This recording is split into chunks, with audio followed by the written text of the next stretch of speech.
राधे कृष्णा। स्वागत है आप सभी का इस धार्मिक चैनल पर। 10 जगह जहां दीपदान करने से मिलता है कार्तिक मास के संपूर्ण फल। हम जानेंगे कि कार्तिक मास में दीपदान कहां कहां करना चाहिए तथा हम किस तरह से दीप जलाएंगे। कार्तिक मास में दीपदान का बहुत ही ज़्यादा महत्व होता है, तो सभी लोग कार्तिक मास में दीप जलाकर पुण्य जरूर प्राप्त करें। हर महीने का दीपदान पूरे वर्ष का फल प्राप्त हमें कार्तिक के महीने में किए गए जप तप से प्राप्त हो जाता है, जिससे सिर्फ एक दीपदान करने के बाद महीने में क्या कहें पूरे वर्ष की पुण्य फल प्राप्त किए जा सकते हैं। तो आइए चलिए हम जानते हैं कि यह 10 स्थान कौन कौन से हैं। कुछ 5 स्थान तो सभी को याद है और पता है, तो आइए रिमाइंड भी करवा देते हैं कि पहला स्थान होता है हमारे घर का देवी देवता का स्थान, जहाँ पे हम नित्य पूजा करते हैं या वहाँ पर हम सिर झुकाकर उनको प्रणाम कर कर अपने शुभ कार्यों के लिए घर से बाहर निकलते हैं। तो घर के मंदिर में आप एक दीप प्रज्वलित संध्या के समय और सुबह ब्रह्म मुहूर्त में ज़रूर जलाएं। साथ में ही उसके बाद हम थोड़ी सी आगे बढ़ते हैं। आगे बढ़ते हुए हम अपने तुलसी जी के पास पहुंचते हैं, घर की पूजा कर लेते हैं। उसके बाद तुलसी के पास हम जल चढ़ाते हैं और वहां पर हम एक दीप प्रज्वलित करते हैं। ऐसे में ही उसके बाद हमें सूर्य को जल देना होता है, जो सूर्य को हम एक दीप जलाते हैं सुबह में, क्योंकि सूर्य उदय होते के साथ ही ये दीप जलाना होता है। ये तो हम सभी 3 जगह तो ये हम सभी नित्य कार्य किया करते हैं। कार्तिक के मास में अगर करेंगे जानकर तो इसका विशेष फल की प्राप्ति होती है। इस तरीके से आप पूर्णिमा पर, कार्तिक की पूर्णिमा जो आती है, आप उस जगह पर चौराहे पर आप एक दीप जला सकते हैं, जिससे कि आपको चारों दिशाओं से आपके पास लक्ष्मी आने लगती है, क्योंकि चारों दिशाओं की जगह पर आपने प्रकाश किया है, तो वो अंधेरा आपको मिटाकर वो आपको लक्ष्मी आप तक पहुंचाएगी। तो इसलिए चौराहे पे दीपदान का महत्व होता है। तो ध्यान रखिए, आप दीपावली पर भी चौराहे पे दीप जलाएं, जिससे कि आपके घर में लक्ष्मी जी चारों दिशाओं से आपके पास आएँ। छठा जगह हम बता दें कि नदी, तालाब, पोखर पे हमें दीप जलाना चाहिए। ध्यान रखें कि नदी में प्रवाह करना और नदी के निमित्त या गंगा जल के निमित्त दीप जलाना दोनों में बहुत ही अंतर होता है। दीप हमें नदी के तट पर जलाना होता है, न कि उन्हें प्रवाह करना। अगर गंगा, जमुना, सरस्वती या पवित्र नदी नहीं है आपके आसपास, तो घर पर ही एक पात्र में जल भरकर उस गंगा जल के कुछ बूंदे डालकर आप दीप प्रज्वलित कर सकते हैं। 7वां है पीपल का पेड़। पीपल के पेड़ के पास आप दीप जलाएं। वहाँ पर दीप जलाने से आपके पितृदेव प्रसन्न होते हैं, क्योंकि अमावस्या पितरों की दिन होती है, इसलिए पीपल के पेड़ के पास आप दीप जरूर जलाएं। वहीं पर आगे आप विष्णु जी के मंदिर में, हनुमान जी के भी मंदिर में आप दीप जला सकते हैं, क्योंकि दीपावली के अगले दिन हनुमान जयंती भी आता है। तो हनुमान जयंती के दिन से पहले हम दीपावली की रात में एक दीप हनुमान जी के मंदिर में भी जलाएं।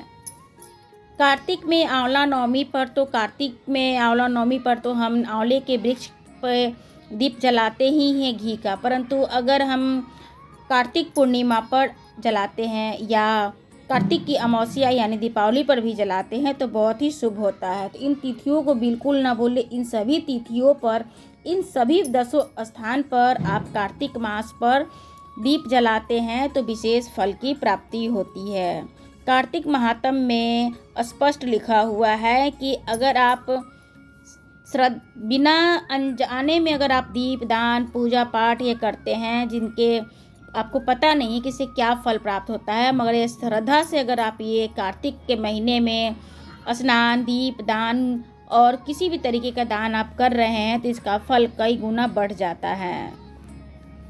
आंवला, आम और कदम।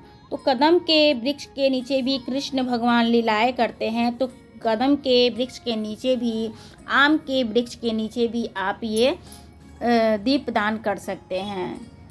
आम के पेड़ को भी तुलसी के पेड़ के जितना ही गुणवान और विद्यमान माना जाता है। पौराणिक मान्यताओं के अनुसार भगवान विष्णु तथा शिव भगवान ये दोनों ही बहुत खुश होते हैं आम के वृक्ष के नीचे दीप जलाने से, तथा उन्हें हमें आशीर्वाद वो देते हैं। इसी तरीके से गौशाला में दीपदान हमें अष्टमी तिथि को करना होता है, यानी गोपाष्टमी को।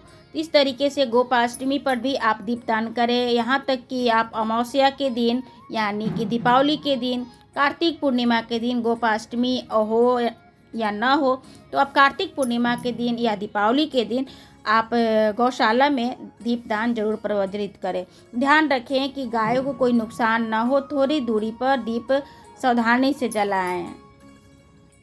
अगर आपके आसपास कोई देवी शक्ति का मंदिर है, शक्तिपीठ है, तो वहाँ पर भी जाकर आप जला सकते हैं।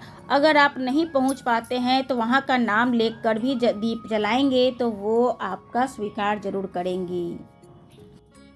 कार्तिक का महीना भगवान विष्णु को समर्पित है, इसलिए कार्तिक के महीने में भगवान विष्णु के मंदिर में 108 या 365 बाती की दीपक जलाना चाहिए, जिसे कि 365 दिन दीप प्रज्वलित करने का फल प्राप्त होता है।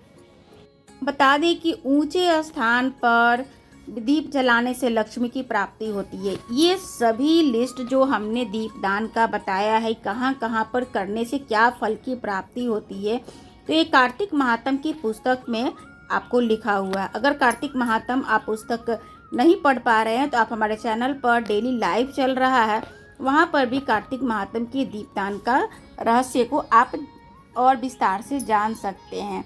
तो इस तरीके से अगर आप एक स्तंभ पर दीप जलाते हैं, स्टैंड के ऊपर रख कर जलाते हैं, तो लक्ष्मी आपके घर में अच्छी सी आएंगी। और वहीं पर आपको बता दें कि 10वें स्थान पर हम बता दें कि आप ब्राह्मण के घर पर भी आप दीप जलाएंगे तो अग्निहोष्ट यज्ञ का फल की प्राप्ति होती है, तथा आपके घर में जो बालक हैं उनकी विद्वता बढ़ती है, क्योंकि ब्राह्मण ही सबसे पहले केवल ब्राह्मण के अधिकार में होता था शिक्षा ग्रहण करना। अब जिसके पास शिक्षा है वो सभी कोई शिक्षा ग्रहण कर सकता है।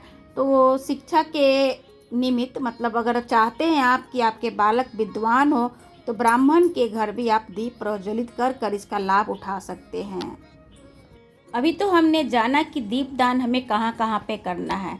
अब दीपदान किस तरीके से करना चाहिए जानते हैं।